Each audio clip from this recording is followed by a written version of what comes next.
Hello, friends, and welcome to episode 1212 of the Juicebox Podcast.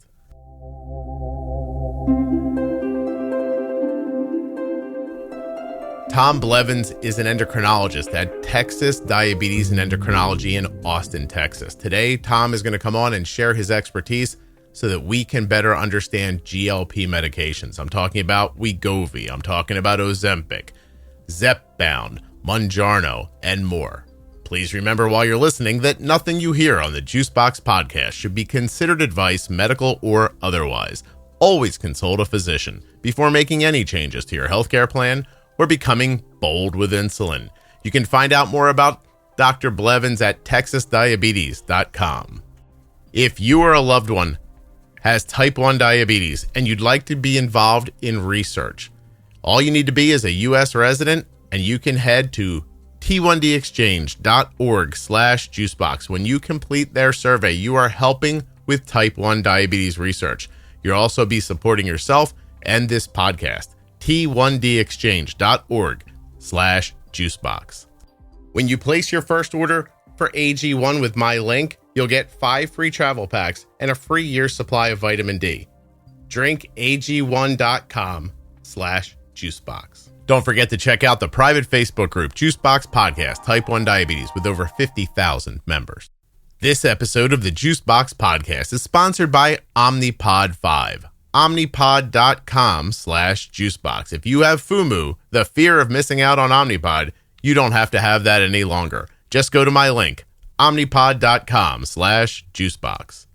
This episode of the Juicebox Podcast is sponsored by the only implantable sensor rated for long-term wear, up to 6 months, the Eversense CGM.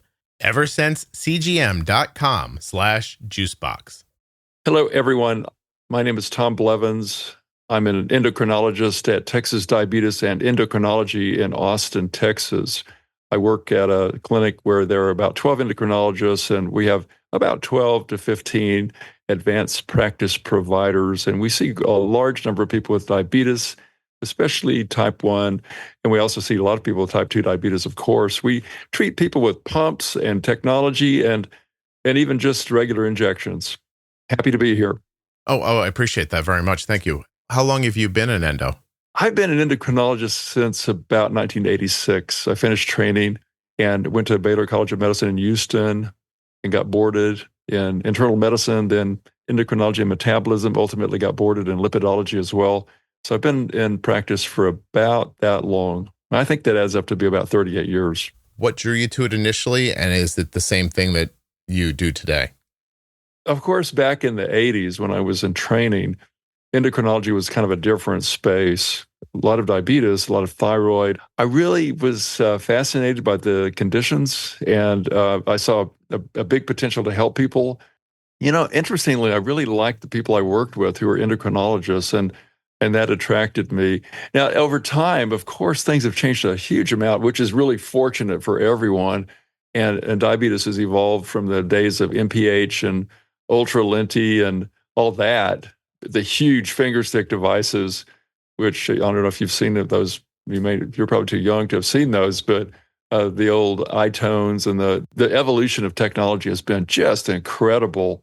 And then the evolution of the therapeutic agents as well. Yeah, and that's why you're here, Tom. So can I call you Tom, or would you prefer to be called Dr. Blevins? Or Tom is good. Tom's good. Okay. So you mentioned something else, though. You got boarded in lipocrinology. Is that right? Lipidology. Lipidology? That means, okay. Lipids. You know, like lipids. Interestingly, you talk to people about cholesterol and their LDL, the good and the bad and all that. And that sounds very basic, but really there's a huge world underneath that. There's a board, believe it or not. That's the one you study for, and there's a Society of Lipidology, and I'm a fellow of that group. And there was a lot of work done in Houston, and that's where I trained with people like, DeBakey was there, the surgeon, and the cardiovascular surgeon. Then a guy named Tony Gatto came in to be the person that did the lipids to help prevent some of that heart disease that they were treating. Then a few other people, very smart people, came in, and I was fortunate to be able to train alongside them. So lipids, part of endocrinology, really. It's metabolism. Is there any intersection between that and why you and I are talking today? Your understanding of lipids, endo, and how you came to pay attention to GLPs? Not exactly. It's another aspect of metabolism, yes, and that is what endocrinology is by specialty. The board is actually endocrinology and metabolism. And there's not a tight link between glucagon-like peptide-1 meds, the GLP-1 meds, and lipids. There's somewhat of a loose link. We could talk about that. Anytime people lose weight, of course, their lipids get better, and the GLP-1 meds can help people do that. I see. So let me tell people a little bit about how I found you. For the people listening to the podcast, they probably know that for about the last 13 months, I've been taking a GLP medication strictly for weight loss. I don't have diabetes. And I've lost, I think, 46 pounds at the moment. Since then, I started on Wegovy. I moved on from Wegovy to Zepbound maybe a handful of months ago now. Anyway, I think not dissimilarly to how most people end up doing things, I was about 6 or 8 months into this. And I thought, maybe I should understand better what it is I'm injecting into myself once a week. I mean, it's working fantastically. Yeah. I feel better. Everything about my life seems to be better, but I'd like to learn more about it. And I'm starting to see people with type 1 speaking openly about the successes they're having. So that led me, of course, to where any good research would lead a person to YouTube, where I found you, Tom, just doing a sit-down talking head describing GLPs to people. And I just thought you were masterful at it. And I reached out, and I'm really grateful that you reached back, because I think this is a great topic for people living with diabetes. Yeah. Glad to be here. Good. Thank you. Good, nice work on the weight loss. Oh, thank you. I appreciate it.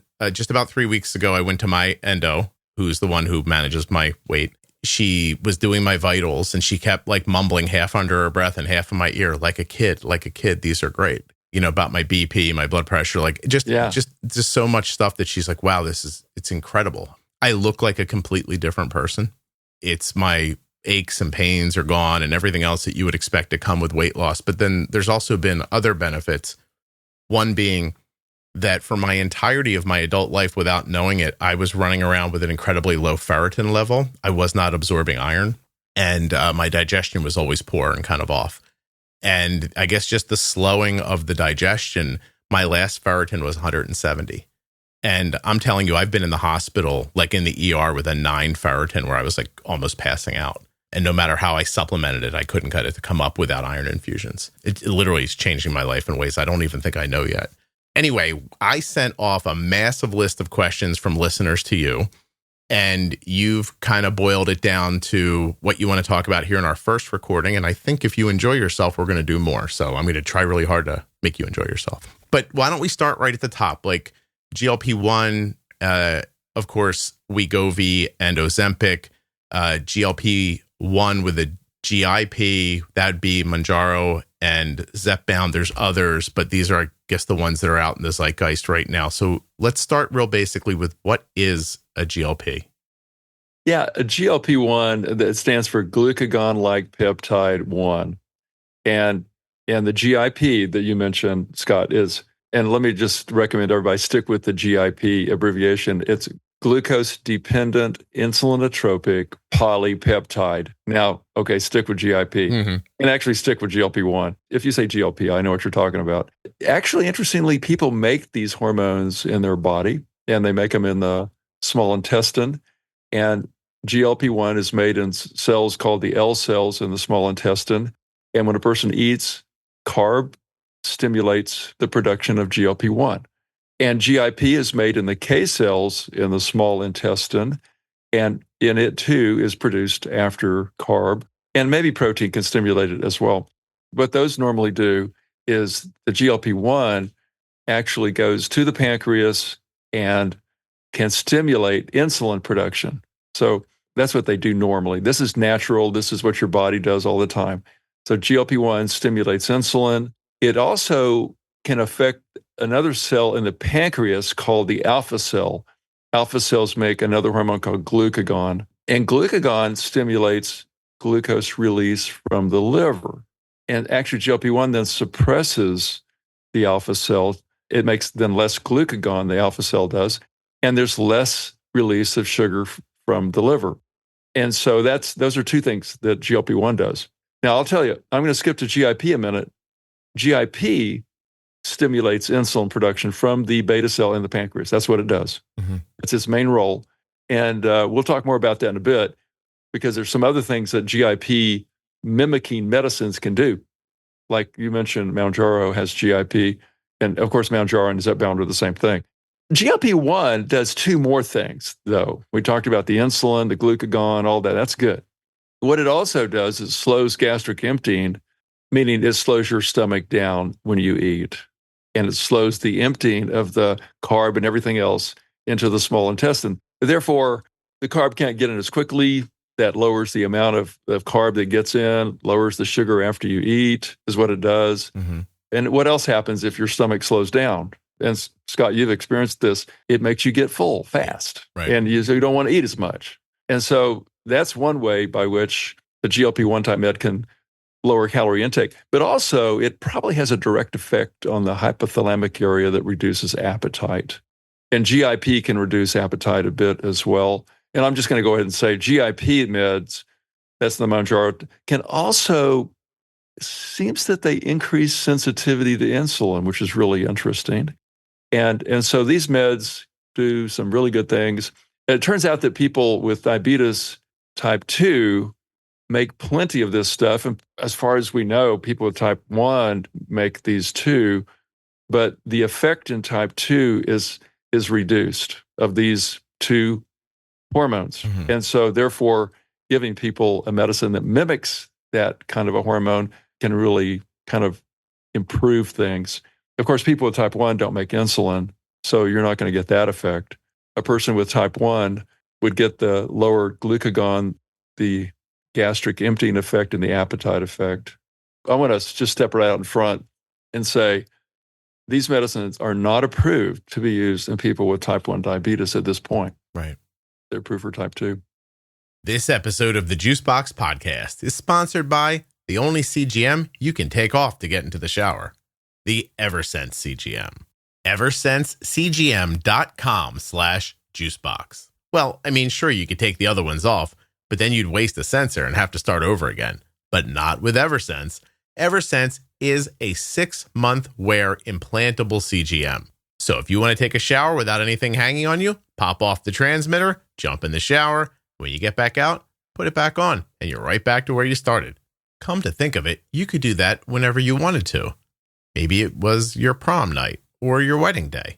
Maybe you just don't want the thing on for a little while, but you don't want to go all through the hassle of taking it off and having to restart it and, starting back over with like wonky numbers and having to, all that goes with it when you take off a CGM and put it back on. Oh, but you don't have to do that with the Eversense CGM. Because Eversense is the only long-term CGM with 6 months of real-time glucose readings. This gives you more confidence, more convenience, and flexibility.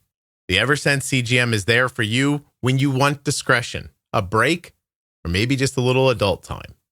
EversenseCGM.com/juicebox. Pop that transmitter off, pop it back on, you're right back where you started, without any wasted devices or time. A lot of people in my private Facebook group talk about their love for Omnipod 5. Have you ever seen those posts and thought, I wish I could have that experience with an insulin pump too? Well, if you've answered yes, you might be experiencing FOMO, fear of missing out on Omnipod.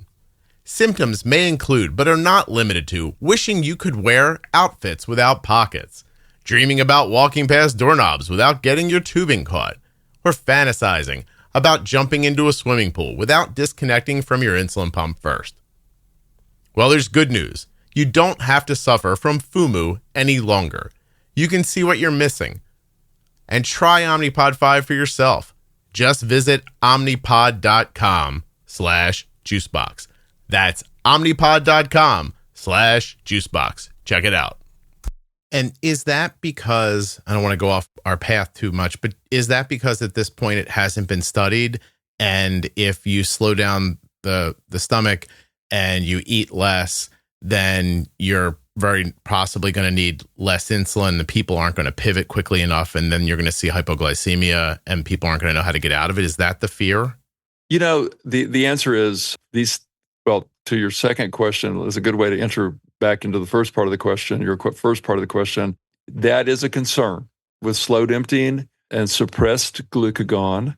And of course, glucagon in people with type 1, your alpha cells do make glucagon, and glucagon can help when you get low, of course. And that's what you get by injection, the glucagon injections.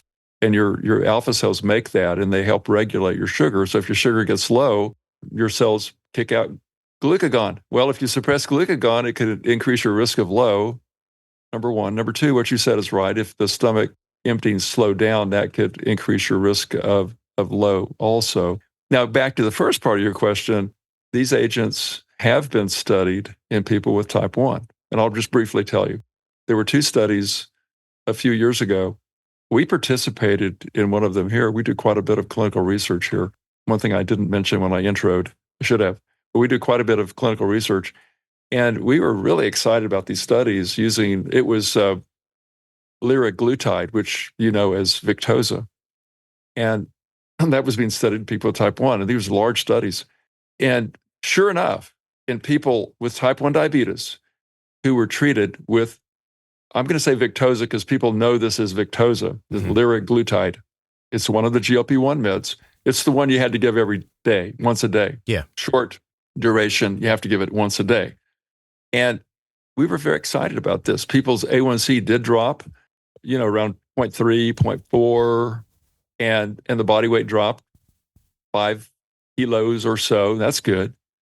But also, and the insulin dose reduced, no surprise. But also those people had more hypoglycemia. And also there was a little bit of an increase in ketoacidosis, diabetes-related ketoacidosis. And, that kind of caused everybody to pause.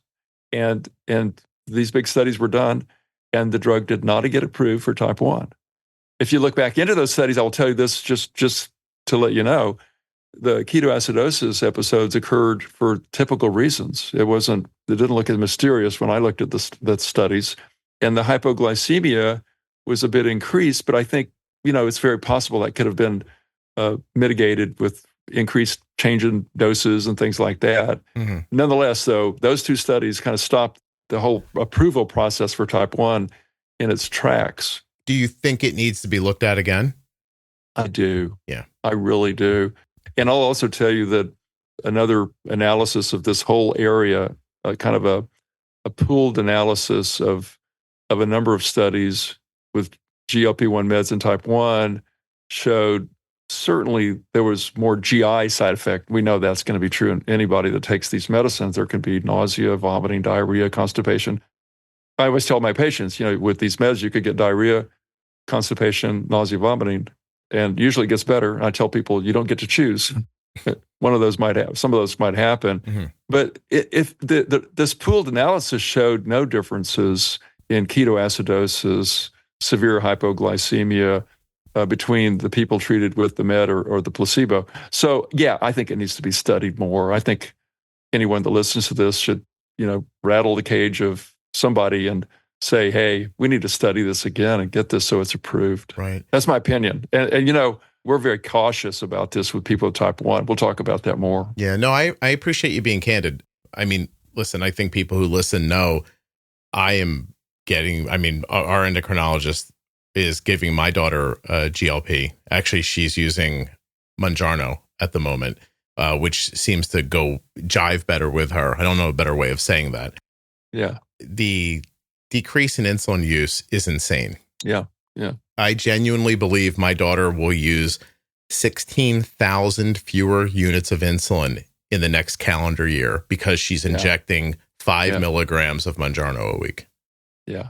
It's fascinating. And her excursions, her glucose excursions are flatter. And now in fairness, she's also wearing a DIY algorithm. She's using IAPS. I don't see any more instances of hypoglycemia. As a matter of fact, without the excursions high, we're getting fewer boluses to bring her back down. I actually think it might be making less hypoglycemia than before, which isn't to say that she had a lot. Yeah. I've also told you a story and sent you an episode of a 15-year-old girl who's gone from 70 units a day down to now 7 units a day of total insulin, a type 1. My 7-year-old brother went from a 7 A1C with type 2 diabetes down into a 5 A1C without really even changing how he eats, and he lost 35 pounds. I mean, I know there are people who are going to have results that aren't like that, or that, you know, they have some sort of a reason why they have to stop it. But my gosh, like everything I'm seeing, just it screams for us to pay attention to this. Yeah. I agree. I do want to emphasize that since it's not approved for people with type 1, I don't want to talk about the information for type 2 interchangeably. It would be using these medicines in a person with type 1 diabetes unless they fit certain weight criteria. And we'll talk about that more in a bit. But is off-label, meaning it's not approved. Right. And, you know, insurance coverage is highly variable, not guaranteed. In fact, likely it won't be covered. And so the doctors, your prescribing doctor, can use a medicine off-label if that doctor or provider feels like it's appropriate. And some will and some won't. And everybody wants to be very careful and very cautious for good reason. Sure. And these are some great stories, like your brother. Wow. And, you know, some people do great with these meds, and some people simply can't take them, and they can't tolerate them. And I've had a person in this morning to the office who said, you know, I tried a couple of these, and she simply could not tolerate. And we can adjust the dose sometimes and make it work, and we can use a little bit under even recommended dosing to make it work. But they're not for everybody. Yeah. But they really are wonderful meds for many, many people. Right. I do wonder if in the future we won't see, it boils down to be microdosing for people with type 1 sometimes, because if you're not looking for the weight loss aspect of it or the hunger aspect of it, although, you know, when you have type 1, a lot of people with type 1 have trouble regulating their hunger and have digestion issues. It's not uncommon, right? But, you know, I want to go back before we go forward. You just said, you know, early on, one of the mechanisms of this is the fullness. You feel full. Go over again the part where your brain just doesn't tell you you're hungry, because I have both implications. So yes, I get fuller faster, right? Right. That's slower digestion. That's lovely. You can eat through it, by the way. You have to mindfully stop when you feel it. I can eat through it, I should say. I'm sure some people would vomit, or I've heard those stories, right? Yeah. But the part where your brain, like, I have to remind myself to eat. I don't get hungry very often. And if I do get hungry, it's almost always in the last 2 days of the injection, when I think the half-life is waning. Right. Yeah. You know, there's a lot to learn here. We don't know all the answers, but there does seem to be a central effect of GLP-1 agonists. We'll call them agonists because that's what these meds are. They stimulate that GLP-1 receptor in various places. There does seem to be an appetite suppressant effect. And GIP probably does that too. So those two together work well together when it comes to the appetite part. So appetite could be partly regulated by feedback from the GI tract. That may be. And so that could be part of it. It could still be linked to the gastric emptying issue or change. But also seems to be a central effect. And what I tell people is, you know, you're taking the appetite, I call it demon. You're put into a cave and you're kind of putting a rock in front of the cave so it won't come back out, because appetite, everybody has appetite. And I'm sure over time, appetite's been a really good thing to keep people eating. And when there's food, eat. And when you're not getting enough calories, eat, you know, but appetite these days kind of throws people into high calorie intake and high carb, high anything intake. And so these meds do seem to have an effect, a central effect on appetite. Yeah. That's fascinating. I mean, I think not like most people, I felt impacted by it immediately. And my wife's like, oh, it's a placebo. But I lost 4 pounds in the first 4 days. Yeah. Recently, I had to go up in my dose. Like, I was riding the 7.5 milligram dose as long as I could with the Zepbound. And my doctor, I said, hey, I put a couple of pounds on, but I'm not doing anything differently. And she said, well, I'm going to move you to 10. Actually, 10 and 12 is where I see the most weight loss. She goes, I just wanted to see how much you could get out of the 7.5. And all of the little things, like I was starting to have more sugar cravings. I was hungrier, all that stuff. I swear to you, I shot the 10. 4 or 5 hours later, I said to my wife, oh, I have that feeling of like when I started the first time in my stomach. My body regulated to it. I've been using it for 13 months. So, in a day I felt better. And now it's been 4 days since I did that. And I've already lost 4 pounds. Yeah. And I have not, I swear to everybody listening, I haven't changed my activity. I haven't changed my hydration. I haven't eaten any differently. I'm losing weight now. It's absolutely fantastic. And to watch it work on my daughter's blood sugar is magical. I couldn't get her. She's away at college. And so as I was switching her to Mounjaro, because she was using Ozempic, in fairness, we were getting this through a Canadian pharmacy, so everybody understands how it's happening. I had to ship it to her, and it was late to getting to her. And in 5 days past her injection day, her blood sugars got completely wonky. We had to make all kinds of adjustments to her basal, to her insulin to carb ratio, to her insulin sensitivity factor, just to get her through the 4 days. And then she injected it. And I talked to her last night, and I said, listen to me right now, put all of your settings back. And we are going to be looking for lows over the next 36 hours, just in case. Now, the algorithm's getting ahead of it. But as soon as the medication hit her, her blood sugars all like flattened out and stabilized again. It's crazy. That's really interesting. And you said a few things that are really important, Scott. One is it's not approved, so it's not going to get covered. You're getting it from Canada, which of course, I as a prescribing doc, I can't write scripts and send them to Canada. They have to be, I can write a script that you could take anywhere you want. And that's one thing. And the other thing is you definitely want to be cautious because you're right, hypoglycemia is possible. And then you treat it with oral carb and it may not get absorbed quickly. So, the stomach slowed down. So you've got to be really cautious about that. And if a person's had diabetes for a long time, they might have gastroparesis, and that is slowed down emptying because of some nerve involvement from the diabetes. And then they definitely would get double the slowing. And that would be a person who wouldn't want to take it. So we have to be the stories are great. And the results can be really interesting when you're using it an off-label again. I'll say that repeatedly because I want everybody to know that is the story right now with type 1. But you just have to be very careful about it and select people properly and be careful about and understand the drug itself may make it a little difficult to treat hypos and could create hypos. Yeah, and it's going to be such a case-by-case situation. Not that everything about diabetes isn't. Right. But at the same time, like when this becomes more accepted or covered by insurance or everything, it's going to take some real overseeing by people who understand what's going on because your transition's so important. If somebody wouldn't have told me in the very beginning, hey, it feels like your food stops halfway down your chest for the first couple of weeks, which is how I would describe Wegovy when I first started taking it, I might have panicked. If somebody wouldn't have said to me, like, do not eat crazy, I don't anyway, but do not eat crazy fatty or greasy foods, you might throw up. I had help moving into it. I had good direction, and it's why I was able to navigate it because the truth is there's a lot there to navigate. People ask, like, what are your implications? And I had diarrhea in the beginning, but I said to myself, I know that when my body regulates to this, I have a good chance of this stopping. So I'm going to try to make it through because I want the other side of this. Because, Tom, I thought I was going to have a heart attack. I was carrying all my weight in my stomach. I'm classically ready to have a heart attack, Yeah. Yeah. So anyway, we're going to go back and forth here, but let's talk about the half-life and the dosing, right? So I'm sure everybody doesn't know what half-life means, but you can explain it to them and tell them why it's important with this. Yeah.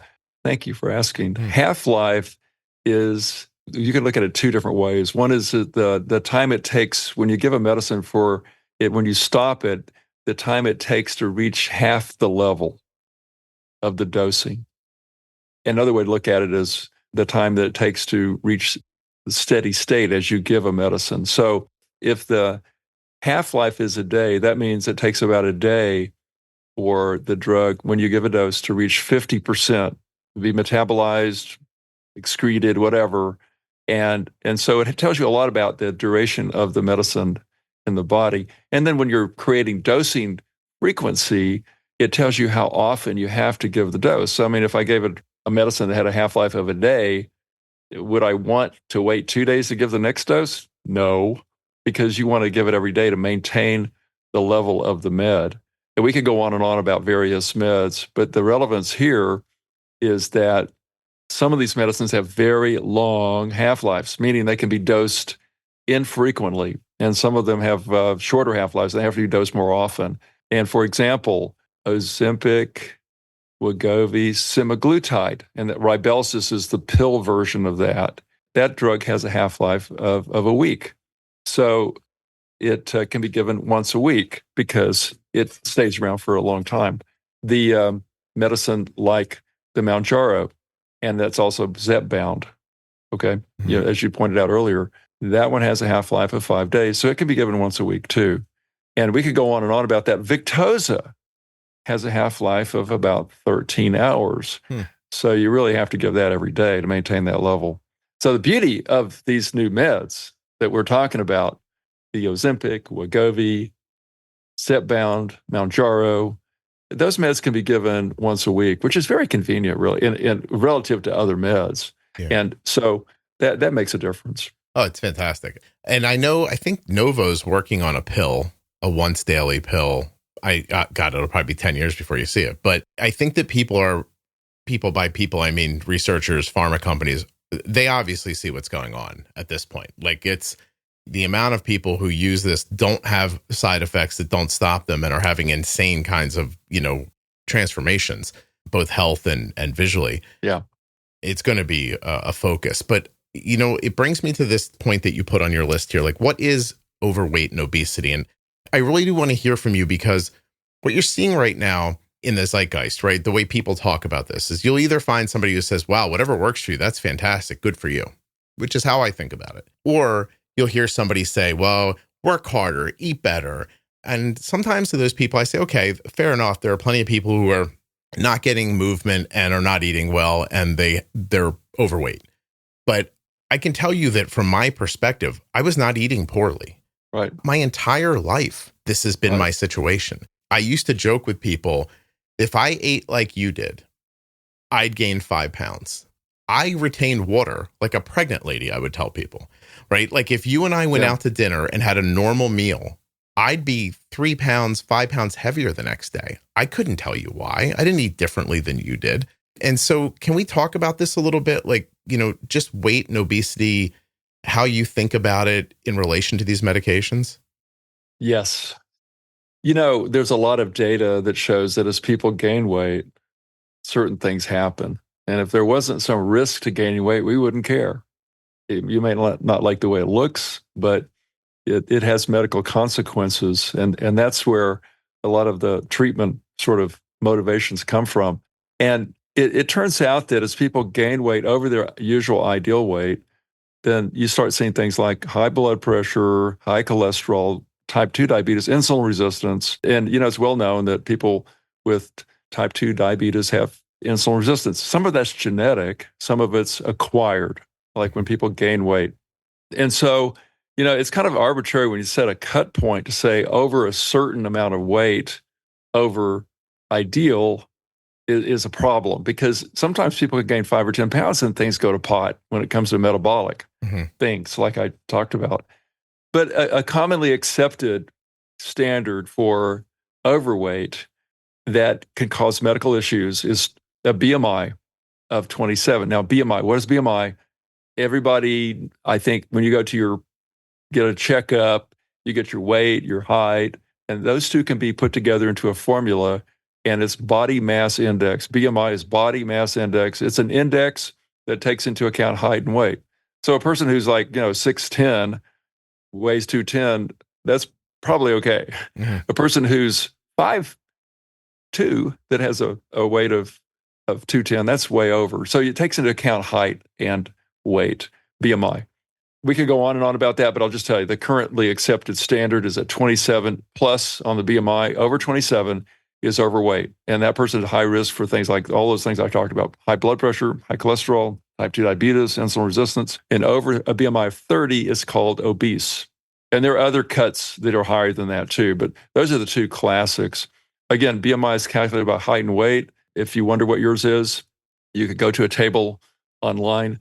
When you go see your medical person, you can say, what's my BMI? Because the EMR is calculated pretty much automatically these days. That's in adults. And I do want to talk a little bit about pediatrics, a little different.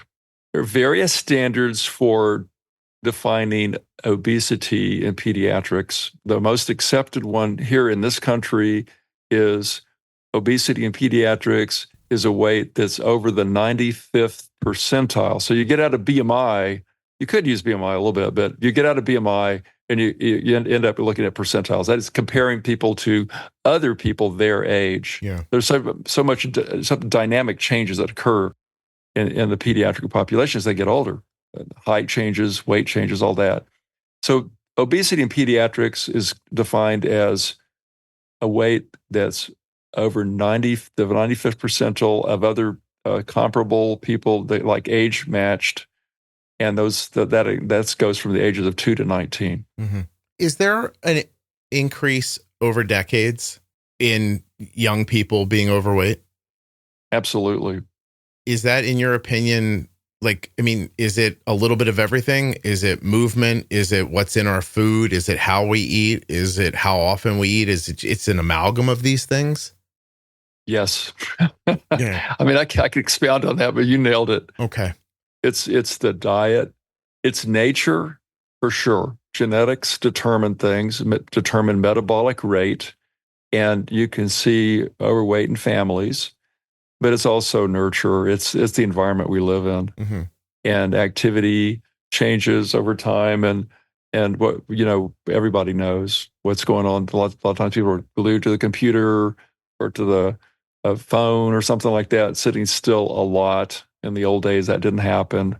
And we could talk on and on, but you're exactly right about that, Scott. Okay. So as a clinician, how do you think about it? Meaning, maybe I should back up and ask this question. How many times in your career have you told somebody to lose weight and they've actually done it? I'll answer that as many, many times. Mm-hmm. I think people understand the concepts of calories in, calories out. And, I'll say exercise is always important. You mentioned exercise earlier in your own particular experience, and 20% of weight loss is related to exercise, unless somebody's an elite athlete or a very athletic and exercises all the time. Most people don't. So exercise is important, and reducing calories is important.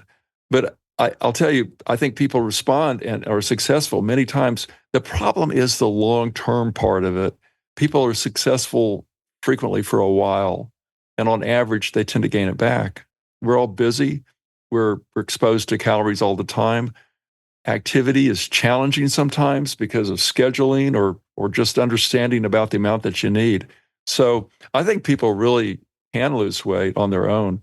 And some people can lose weight on their own and keep it off and do really well and understand the medical part of it. But for the most part, it's really challenging. A lot of it has to do with the environment that we live in. My take on that is, in a world where I can't impact the environment, right? I can't just, it's nice to say, like, I love turning on a podcast or TV show. You hear a rich person say, get out and move around. I'm like, well, you have $9 million in the bank. That's great. You know what I mean? Like, I've got to get up and sit back down and make this podcast all day, or I don't get to pay my electric bill. And that's how this works, right? Right. When that's the environment, do you have any moral qualms with giving people medication just to lose weight? The answer is no. That's the answer. But, when I have a medicine that I think is safe and effective and I understand, then I'm much more comfortable prescribing. We've gone through all kinds of medicines over time, and some of them we still have. I mean, GLP-1s are not the only medicines approved for weight loss. Right. And some of them I feel comfortable with. Others, I don't like the side effects, and I don't like the idea of long-term.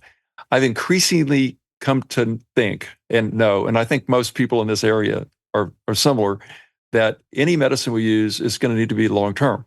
Right. And for example, I mean, let's just go look at other, like type 1 diabetes. It's not like you can take the insulin for a while and then get off of it. And various medicines, thyroid hormone. It's not like you can take thyroid hormone for a month or two and then get off and everything's okay.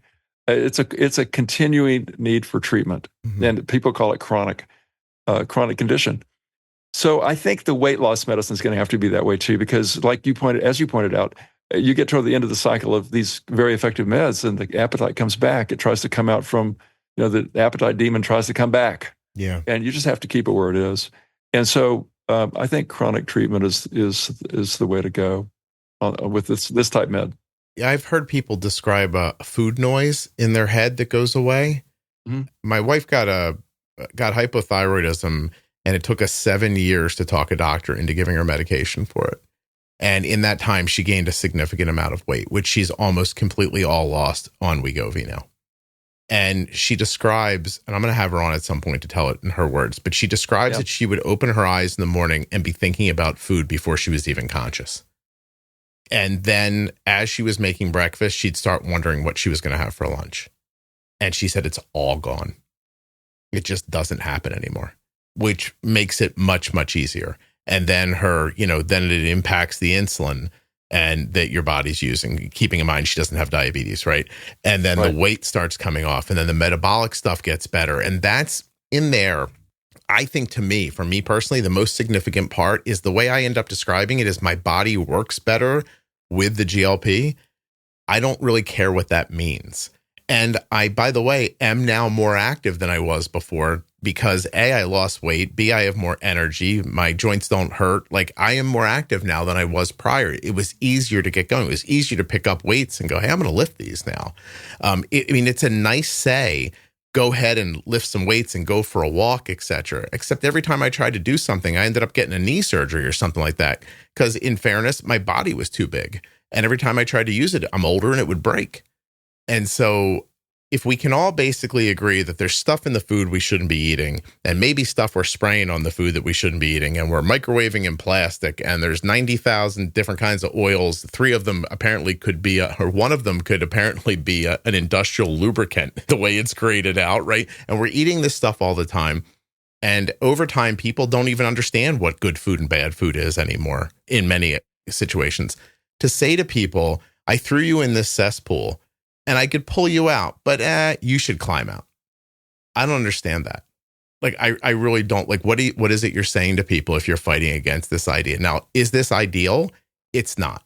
But until GLPs make food come out of the ground tasting like candy and being good for you like lettuce, I don't know what else we're going to do, because this is where we are now. That's my opinion of it. Yeah. It's nice to hear other people wanting to be helpful for those who are stuck in that. Also, there are plenty of thin people who are not healthy either. So, they're eating the same crappy food too. Their bodies just aren't reacting the same way as mine did, if that makes sense. Yeah, I think that makes sense. Yeah, your body, it was built for a certain amount of weight. Your chassis, your skeleton was built for a certain amount of weight. Your internal metabolics work better with a certain amount of weight. And when we load the body with more, things happen to the metabolics, and they also, as you pointed out, they happen to the structural part too. The knees, cancers are higher in frequency. I don't have a study that tells you when you lose weight, your cancer risk goes down. I would think that's probably true, but nonetheless, we know that overweight is correlated to all kinds of things, cardiovascular, cancer, all of that. And then losing weight is actually really important. For some people, losing 40 pounds is what's needed. Some people lose 10 and they do a lot better. Yeah. Tom, listen, I didn't even go to college. I have no background in medical whatsoever. I'm better off now than I was last year. Yeah. That my common sense tells me. Right. I've joked with people, if I grow a horn out of the middle of my head and it literally says Manjaro up it, I'll go, at least I'm not going to die of a heart attack. You'd have to show me some really tough health concerns about using this for me to think about I'd be better off 40 pounds heavier. Yeah, yeah. So here's the thing that we don't talk about enough, and maybe you could. These medications, they started being researched in the 80s. Is that story about the Gila monster and the Canadian researcher, is that true? That's pretty true. Yeah. Yeah. The research started many, many years ago, and there was something in the Gila monster spit that was kind of similar. And one of the early medicines that you probably remember was Byetta, which is exenatide. We don't really use it much anymore. It had a very short half-life. It had to be given twice a day. It was effective. It caused lots of side effects. It had peaks and valleys because it had to be given so often. And yeah, these are not brand new. You nailed it. I mean, Ozempic has been out since 2017. Yeah. Byetta was approved long before that. And then we had a long-acting Byetta kind of thing, like exenatide, that was Bydureon, you probably remember. And one or two came and went because they just didn't have enough uniqueness to actually be used very much. And then along came Victoza, and we used that quite a bit. That eventually got approved as the drug Saxenda. They're the same thing for weight loss. And then, people started observing, oh, these are good for diabetes, but they also, they cause weight loss. And most of the drugs before that we used for diabetes, including insulin, would be associated with weight gain. And we'd say, oh, that's good weight gain because your sugars are better. But nobody that I know of who listened to that smiled. Yeah, right. And there's no weight gain's good. Yeah. Yeah, they've been around for a while. Yeah, it's tough because you lose weight when you're diagnosed with type 1 very frequently because you're, drifting away from life and you don't realize it at first. And then you reintroduce the insulin and then you get back to the caloric intake that is normal for you, which for some people is more calories than they needed. And then they start gaining weight and then they say, oh, the insulin's making me gain weight. And I always try to tell people, like, generally speaking, it's the calories you're taking in that help you gain weight. Now, the insulin's putting it, is storing it for you. And do you agree with that generally, or is there more to it than that? I agree with that. Okay. Everybody, everyone's different, and not everyone, but I mean, in general, it's still safe to say it's a good concept. Everyone has a different metabolic rate, and they deal with calories differently. Frankly, calorie burn is genetic. Appetite is partly genetic. Attitudes about food are acquired, but we grow up in our families and then certain attitudes about food, amount of food. People are told eat 3 round meals a day and, have a dessert. Yeah. We live life in real time and we eat. And so the calories, it would be kind of interesting if everybody had a custom calorie for their particular body. And that can be calculated, but still the environment we live in, it's so easy to get calories. A handful of nuts, there's lots of calories. Go look that up. I use the net, and as many people do in Siri, I just say, hey, Siri, how many calories in a handful of walnuts or something? And it's like, wow. And I still remember when I was in training, we were asked to have a dietitian sit down with us, and I would go over to the hospital every day and grab lunch. Lunch was, an event, and we got time off to do it. And I was having a chili dog with French fries and a regular drink. And the dietitian calculated calories for that. And I thought, it's going to be like 450, but it was like 1,000. And I'll tell you, that kind of feedback was a reality check. And I never had a chili dog again, I'll tell you, because it just floored me. So if you look at what you actually eat, everyone, you've done this, you do this, then you'll find some interesting things. I'll tell you that I had an experience last week where I started eating something I hadn't eaten in a while, and I enjoyed it and I ate it. And then I injected the 10 milligrams up from the 7.5, and I reached for it on the counter one day, and I actually thought to myself, oh, I don't want this. Right. Like the idea of it nauseated me. Yeah. And I was like, but 5 days prior, without 2.5 more milligrams of this medication, I was like, oh, this is good. I like this. It really is fascinating. Changes your attitudes. And something, there's nothing wrong with that. That's good. I mean, people do. You asked the question earlier, is that really okay?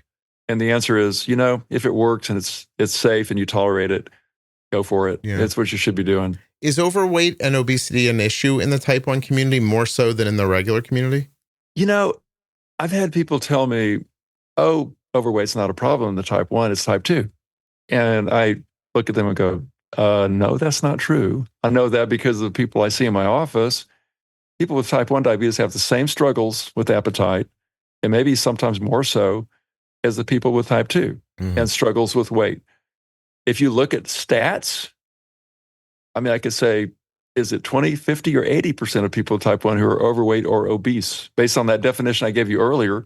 And most people would probably say 20%.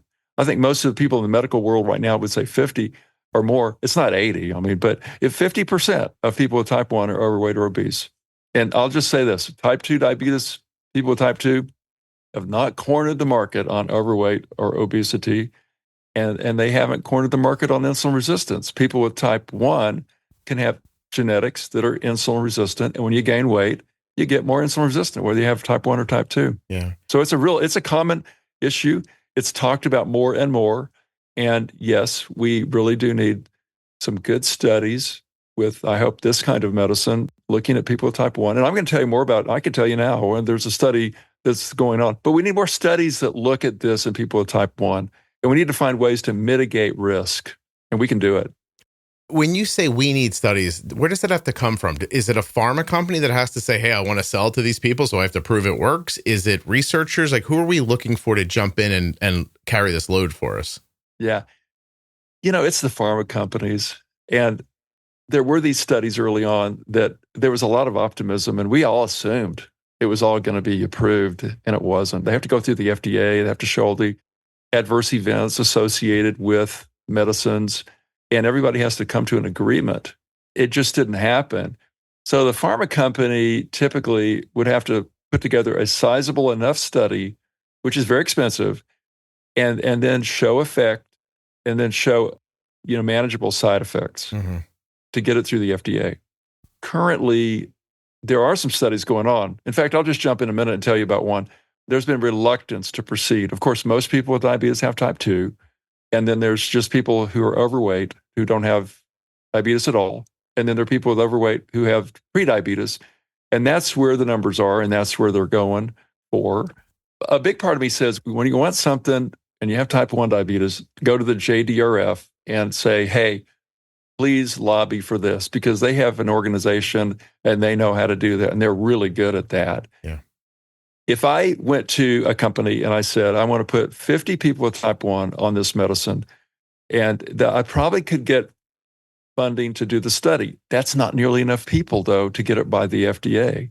So it really has to be a large study. Question is, what about these weekly meds? That's those two studies I told you about that had the ketoacidosis and the hypoglycemia were in the once-a-day drug, the liraglutide, the Victoza. What about the weekly meds? We don't know. We need studies. Now, there is a study going on right now, and I'll just jump in and say something about it. It's called CARMOD, C-A-R-M-O-T. That's just the name of the study. And a company is studying a medicine such as we're talking about specifically in people with type 1 diabetes who are either overweight or obese. So this is a phase 2 study, meaning it's going to turn into, hopefully, if things look good, into a bigger study, phase 3. Now, that's the kind of study that needs to be done, and that is ongoing. That's not from Novo or Lilly. It's a different company. Mm-hmm. And we are involved in that study here. And in fact, if anyone is in the Austin, Texas region that wants to be with type 1 diabetes, who could be categorized as overweight or obese, we're looking for people for that study. So these studies, please, I would encourage everyone to volunteer for some of these studies, as you have in the past. Every medicine that's approved for type 1, type 2, anything, has people who volunteered to a study. Jump on in there and help those things get approved, or at least get them studied. They may not get approved. You never know. Yeah. Tom, I'll get some information from you afterwards. I could probably funnel some people towards you that would help with that. Perfect. And also, let's take a moment to chide Lilly and Novo, who both in their charters say that they're around to help people with type 1 diabetes. So here's your opportunity.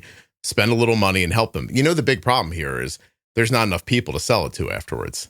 That's the bigger problem. Yeah. There's not enough type 1s for them to think of it as a splash. But my gosh, like, you're looking at really impacting people's lives, because, listen, I think you can hear through the raindrops when Tom's talking. If he was in charge, if you were the Wizard of Oz, you'd give this to people, right? You'd do the study, come up with the protocol, and give it to people with type 1. Is that fair to say? And the answer is yes, I would. And I would be very, very careful. I would talk about all the things we talked about with the little part of my head saying, there was a study that showed increased ketoacidosis, but then another larger kind of analysis said probably not. It doesn't make a lot of sense to me that it would cause that. I can come up with mechanisms. When you look at the studies, you come up with your own impressions. Yeah. And it looks like those people might have developed it anyway. And then hypoglycemia, that one I get. That one I really do understand, and I know how to mitigate. And what you said earlier, your lupin, your daughter's lupin, and even the automated insulin delivery devices from all of the manufacturers, since hypoglycemia or since the progression towards it, and they back off the insulin. So with those devices that lots of people with type 1 are using, would there be an issue at all with hypo? The answer is I don't know. It needs to be studied. We live in a world where, generally speaking, people with type 1 diabetes don't know how to accurately adjust their insulin to begin with. And often they see doctors who are not much more help. So then to say that I'll inject something in you that's going to lower your insulin needs, who's going to adjust the insulin? Like, the user doesn't know how to do it. The doctor doesn't know how to do it. That's where the rubber's going to hit the road right there. You're going to have to tell people, look, we're going to inject. When Arden gave herself the first injection of Ozempic, we spent the next 3 days changing her settings. It was that significant and that quick. And then after we got them right, it was fine. And that was it. So, anyway. Yeah. I'm sorry. Can I say, and about the DKA thing? Yes. I bet you could have gathered all those people up and just checked them for DKA and came up with similar numbers without the GLP. But that's my guess based on nothing other than talking to people for years about diabetes. Well, I will say in those studies, there was a group on placebo and a group on treatment, and the people on placebo, that is the comparison in a scientific study where you actually have people who aren't on and who are on, and the people who weren't on didn't have the ketoacidosis. I can't say that. Interesting. And why did it cluster in that particular group on treatment? And it tended to be the higher dose. So maybe the nausea from the higher dose sort of covered nausea from something else going on, like ketoacidosis, so people were kind of misled. It's possible that the lower insulin dose needed made people more prone to have ketosis because they had less insulin going in. I don't know. And they were still eating regularly because they weren't being slowed down from eating. I wonder, there's a lot in there. Yeah. There's, like you said, I think further study might prove out that that's not something to be overly concerned about. Well, it's something to be very careful, definitely. And what you said is very important about adjusting for the first 3 days. These studies that are the one that we're talking about, the Carmot study that we're doing, we have a very clear kind of direction as to how to adjust insulin right off the bat to be very cautious. And so we don't know if a person's going to go on the real thing or not. And we adjust the insulin in a certain way. And so these studies should look not only, and they are, this one study, looking at not only the effect and the side effects, but it's also looking at a treatment kind of algorithm approach to reducing the insulin. Yeah. Do you have any patients of yours, type 1, who you've given them a script and they're paying cash? And I'll say I do. Yeah. And, I'm writing it off. It's off label. And what I tell people is, I tell them about all the side effects. I say it's not approved by the FDA. And if you look at the approvals, many times it says specifically not approved for type 1.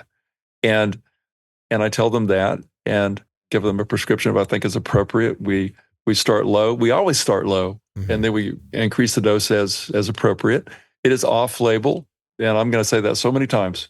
And I tell them it could bring out some major GI problems, and you may really not like it. You may not be able to take it. You may have to discontinue it. And we're really cautious. Yeah. But I do have people who are overweight with type 1. And I will point out, and we can talk more about this later, that actually there are instances in which it could be covered in people with type 1. And that would be the overweight obesity indication. And that would be the main one, actually. Yeah. So if someone, and then also with Wegovy, there's an indication for using if a person's overweight or obese, and if they have a cardiovascular disease. So if someone has a history of, say, a heart attack or stents or bypass or whatever, and if they're overweight, then there's a really, really interesting study that showed a reduction in major cardiovascular events in people given Wegovy.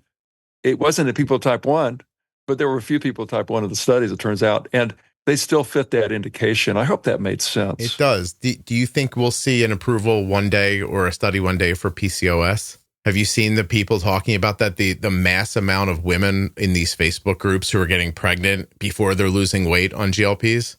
Yeah. Yeah. People with PCO, weight loss can improve fertility in people with PCO and without.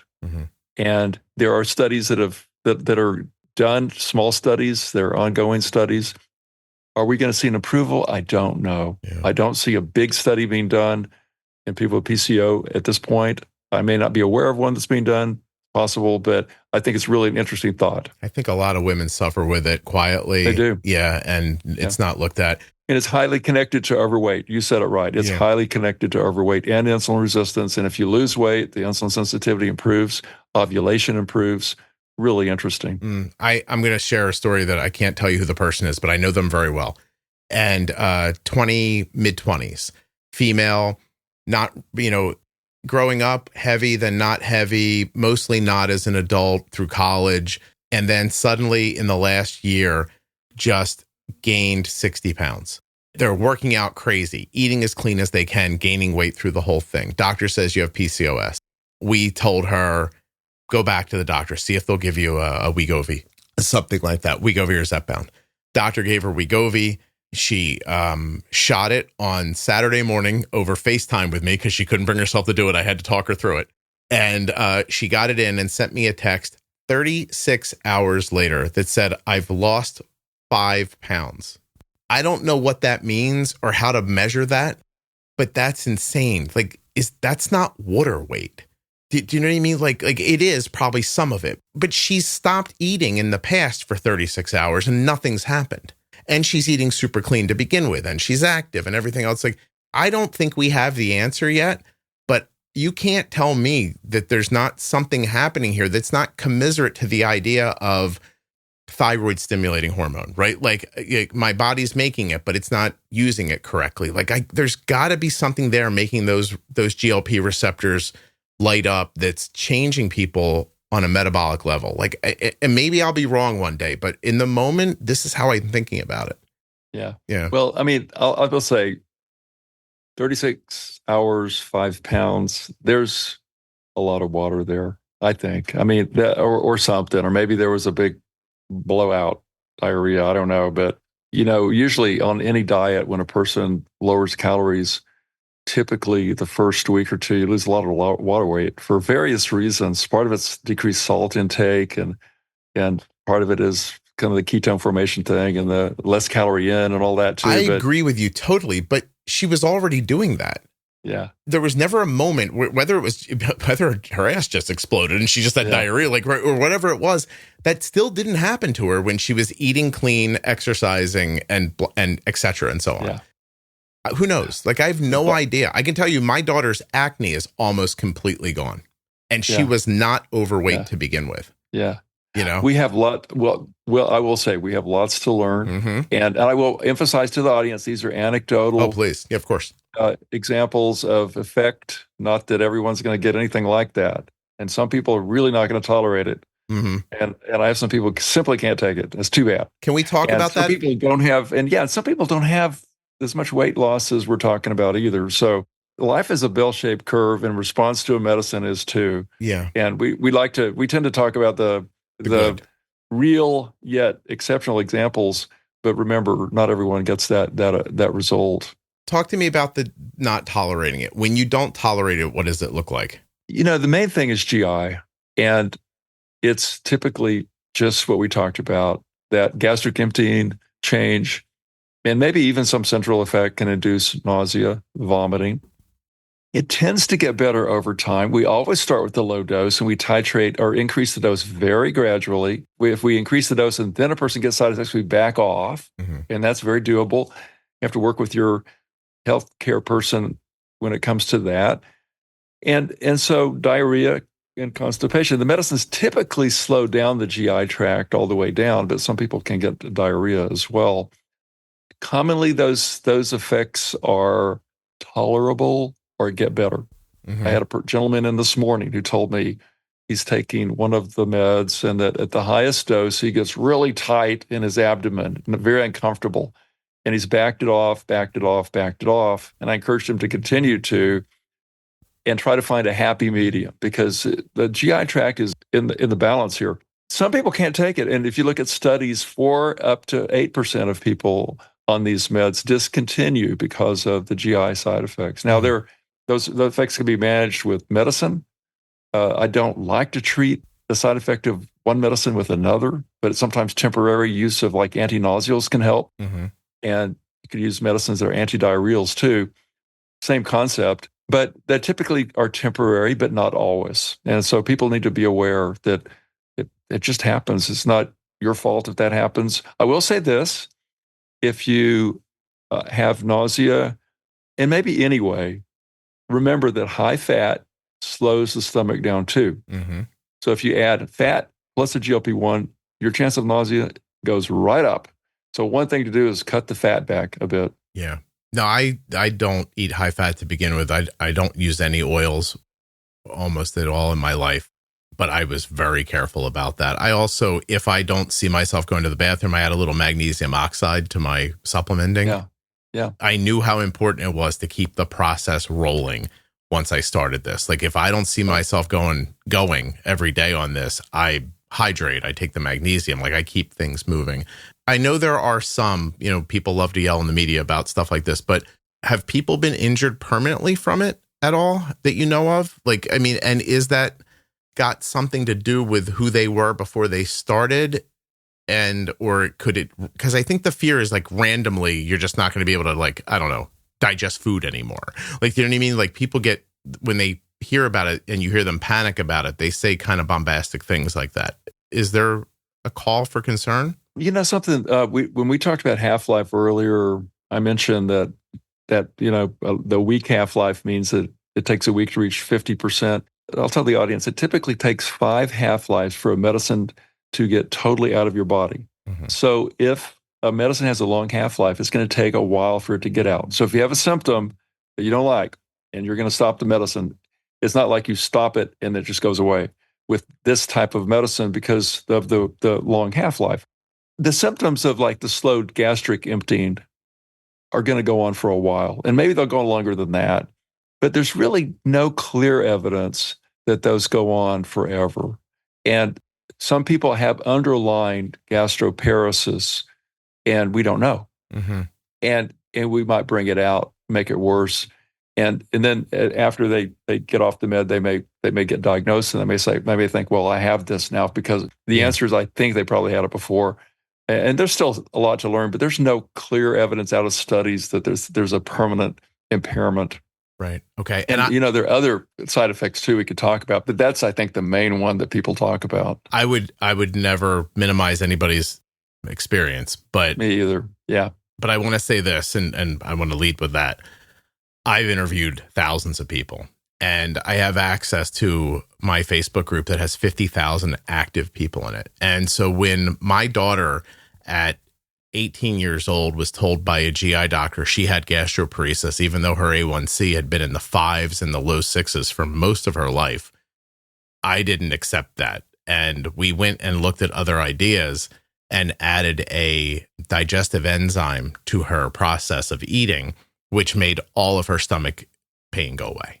I shared that on the podcast, and I have to tell you that the amount of people with type 1 who I hear back from who just said to me, I thought my stomach was going to hurt the rest of my life. I thought there was something wrong with me. My body was broken, et cetera, and so on. Now I've added this, and it's all gone. It just cleared up.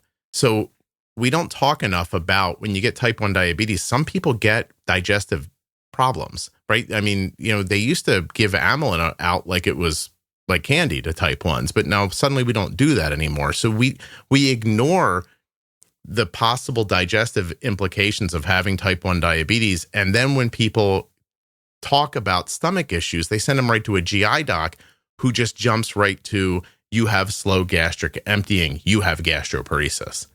Yeah. And I wonder if it wouldn't be helpful if people were better educated about that and spoke more about that to their patients. Do you find yourself seeing those things? Yeah, I think it's a really good point. And I think gastroparesis should be diagnosed based on, commonly some testing to document what's going on. And I think if anyone goes to their GI doc, please, if you're on a GLP-1, tell them about that. Because everyone, we in the endocrine world, diabetes world, we're all up on it, but not everyone is. And I can't tell you how many people now, the GI docs I work with are really sharp, and they picked up on this very quickly.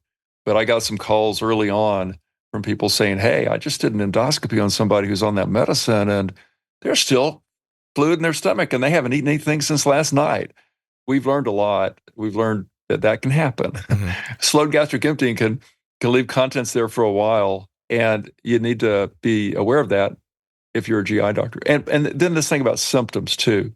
I've had people go through major GI workups and they're told finally, well, everything's okay. Take these medicines that it might help. And then they come back to my office and I go, oh, you're on this medicine that probably caused all those symptoms. And did y'all talk about that? And the answer is there's been a lot learned and things have gotten a lot clearer. But these medicines, if you slow the stomach down, what happens? Well, you slow the stomach down, you could get fuller. And like my patient said earlier, it felt like his stomach was tight. Yeah. And that's no surprise. You can also have that gastric juice be kind of pushed up the esophagus because there's more pressure and you could get some esophagitis. So it's important to kind of understand the implications of that gastric emptying thing. Well, I have to tell you, my acid reflux has completely gone away on a GLP. Great. Yeah. Good. Is that common? All things are possible there. They could get worse. I mean, you said it's got better for you. Yeah. And so the various things can happen. Okay. Most people really don't have an increase in reflux. Some do. And I can understand how it could get better too. Mm-hmm. So there you go. And a lot of variability from person to person. I think we're coming up on our time. Is that right? We could go a little bit longer. A little longer. Can I ask you about, so two things. So first of all, availability. Are you seeing it get better? I know there was a flood somewhere that slowed it down for a little bit. Like, do you think that they just can't keep up with this? Do you think that so many people are using it? Why are we seeing this? Do you think it'll clear up at some point? Yeah, availability has been a big deal. And I think part of it is related to some manufacturing difficulties. Part of it, the most of it, I think, is due just to pure demand. I mean, these medicines are in high demand. And we almost need a pipeline. You know, there's so much that is needed and needs to be distributed. And we've seen the Ozempic supply became very challenging. And it's improved a little bit in my experience. Wegovy, challenging and maybe getting better. I keep hearing next month it's going to be better. And then the next month comes and it's not better. June. It's in the next month. Yeah. And then now Mounjaro has had some tight supply, Zepbound as well. And of course, we as treatment people, like, you know, I want my people with diabetes to have availability to the medicines they need. Right. And I like people losing weight. That's great. Mm-hmm. And so, you know, people that don't have diabetes who need to lose weight, that's important. People with diabetes, big deal. So, you know, there's this kind of back and forth about, people who really need it aren't getting it. Really need it. What's the definition of that? But that would be, I think most people think there's people with diabetes. Again, we're talking type 2 because remember, these are not approved in general for type 1. I mean, listen, they want to make money, right? They've got to figure out a way to get on top of it. I think one of them, Lilly, just bought a new place down south somewhere, or they bought somebody else's building and they're manufacturing there, trying to get set up for it. I don't think it's because they're not trying. To me, it lends to the idea of doing studies in other populations, because if it's this popular now and you're not going to be able to stop taking it, and we have no shortage of people who could use it for diabetes and or weight or hunger or PCOS or whatever we end up using it for, like moving forward, find more people to give it to so you can make excuses to build more buildings and hire more people and produce more. I've heard of people getting it through China, through a Canadian pharmacy, and that was happening like that for a while. It's insane. Yeah, your point's well taken. Yeah. I think the demand surprised everyone. The potential, the benefit has been embraced, and there's a shortage, which I think will cure in the next few months. Of course, I said that 3 or 4 months ago too. Do you think that the demand was surprising is an indication that it works? I do. Yeah, I do. And I think that people understand that people with diabetes that have the indication benefit a great deal from it. And that's really a big deal, because lowering the A1C reduces risk of complications of diabetes and helps all the metabolic issues that occur with diabetes. And we know now that at least a few of these are approved for reducing cardiovascular risk. Mm-hmm. The studies were done in people with known heart disease, of course, but we know that too. There are benefits all the way around. But I think the people who don't have the diabetes and those risks still want it, because weight loss is something people want, and for good reason. Yeah. I can't blame them at all. Can I give you my big theory? Yes. I think that after a generation of people using GLP medications and basically learning to eat less and eat better because they're being chemically kind of directed like that, that we might raise a new generation of people who don't eat poorly. I know that's a big idea. It's a generational idea, but how do your kids end up eating poorly? It's because you eat poorly and you maybe don't even know it. I use this example all the time. My mom, who's passed now, was told she was pre-diabetic a few years ago.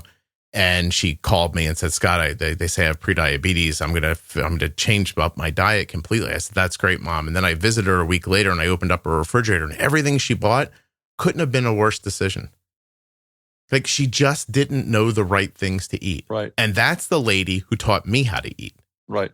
And then I taught my kids how to eat, except I got lucky at some point and said to myself, we're doing this wrong. My wife and I were like, we both grew up very blue collar, very simply. Nobody understood, nutrition at all. And what we consider to be good food was just the stuff we couldn't afford that we got once in a while as a treat. And that made it good food.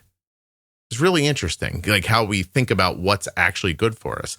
So that's my big idea. My big idea is if we take a generation of parents and right their thinking, that they might raise a generation of kids who don't get into. I can see in 3 generations this completely flipping the other way and forcing AGRA to move with it, because if we're not buying it, they're not going to make it. That's kind of how I feel about it. I like your idea. Yeah. I think starting early with pretty much anything when it comes to kids is going to have long-term consequences. And I think dietary, approaches at early ages that are good make things happen. Mm. I've actually know some very young children who eat nothing but vegetables and all that all day, it seems. And they do like ice cream and that, but they don't, it's a treat. It's not a common, it's not something they expect, but they don't like some of the things that are really what we'd consider to be high fat, and they're just because their taste buds are they're acclimated to things that are different and they're healthy. And I do think you start early, whether it comes to food or various things like stay away from drugs and cigarettes and all that. I think you start early and you teach the kids how to go. It just becomes kind of second nature. Yeah, I do a pro tip series about diabetes with a CDE, or excuse me, with a woman who's got type 1 diabetes and is a nutritionist, and her children eat fantastically, but so does she. Yeah. And that, I think it just is what it is. Also, I have to tell you, Tom, if you're willing to do this a few more times, I think you and I are going to have a pro tip series on GLPs together, because this is fantastic. I can't thank you enough for spending the time. And we didn't even get to the listener questions yet. So no, there's a lot to talk about. No, I'd love to. Okay. I would love to. That's great. Kate, listen, do you accept new patients at the practice, or would it not benefit you for us to share your information like that? I really don't see new patients. I do supervise a lot of people, advanced practice providers. We have an excellent group here who are really experts on diabetes, but we're a single specialty. We have 12 doctors and 3 offices here. So though I don't see new patients, we as a practice, we see new patients all the time. Okay. In the Austin area, people come from various, and we do diabetes, all endocrine. So, some listing that would include the practice predominantly. And I will for great. Sure. Tell me the website. Yeah, it's texasdiabetes.com. Okay. Yeah. I'll put it in the show notes as well. And I'm not kidding you. When you get done, you send me the study information that I can share online. I'll put it in a place where a lot of people will see it for you. Okay, I'll do it. I will do that. Thank you. Yeah, I appreciate that. Oh, it's my pleasure. Scott, let's put off the Afrezza a little bit, because first of all, we'll probably want to do more GLP-1 first, because there are quite a few things we didn't get to. You're right.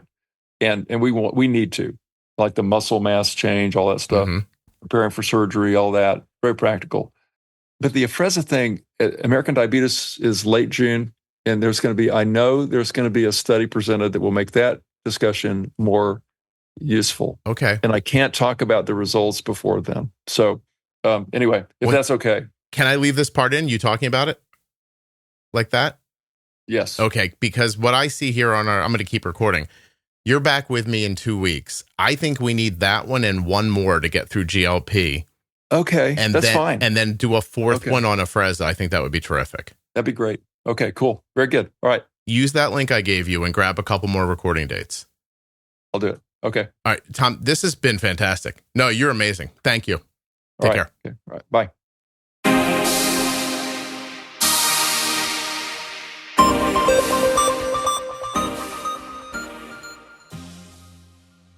A huge thank you to Eversense CGM for sponsoring this episode of the podcast.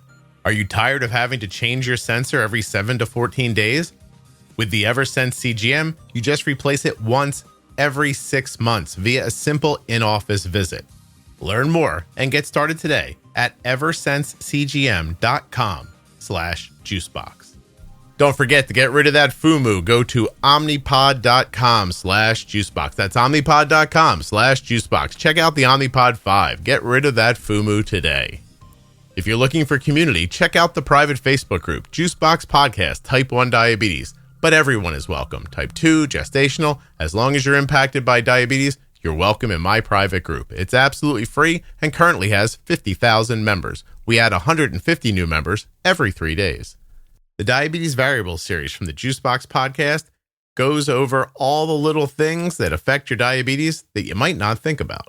From travel and exercise to hydration and even trampolines. Juiceboxpodcast.com. Go up in the menu and click on Diabetes Variables. If you or a loved one was just diagnosed with type 1 diabetes and you're looking for some fresh perspective, the Bold Beginnings series from the Juicebox Podcast is a terrific place to start. That series is with myself and Jenny Smith. Jenny is a CDCES, a registered dietitian, and a type 1 for over 35 years. And in the Bold Beginnings series, Jenny and I are going to answer the questions that most people have after a type 1 diabetes diagnosis. The series begins at episode 698 in your podcast player, or you can go to juiceboxpodcast.com and click on Bold Beginnings in the menu. If you're not already subscribed or following in your favorite audio app, please take the time now to do that. It really helps the show. And get those automatic downloads set up so you never miss an episode. Thank you so much for listening. I'll be back very soon with another episode of the Juicebox Podcast. The episode you just heard was professionally edited by Wrong Way Recording. WrongWayRecording.com.